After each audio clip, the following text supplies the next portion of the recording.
झाला होता, परंतु या ठिकाणी गाडी पळत नसताना पड्याला चावल्यामुळे त्या ड्रायव्हरला या ठिकाणी आजच्या मैदानात बॅन केलं जातंय आणि तशीच गत या ठिकाणी आता गडी क्रमांक 37 मध्ये झालेला आहे। 37 चे ड्रायव्हर आपल्याला सुद्धा इथून पुढे कुठल्याच गाडीवरती बसता येणार नाही याची बैलगाडी मालक नोंद घ्या आणि जर चुकून बसला गाडी फायनलला राहिली तरी गाडीला निकाल नसणार आहे।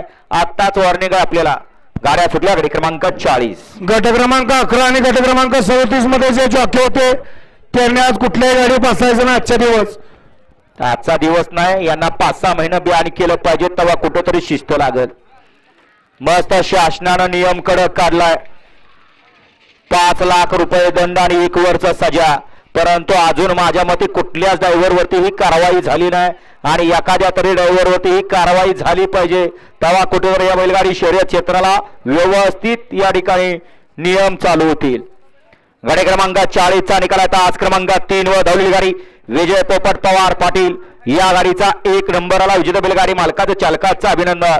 या 47 वाले गाड्या मैदानात उद्या 47 चे बैलगाडी मालक गाड्या मैदानात उद्या। चला 47 वाले शेवटचा गट या मैदानातला।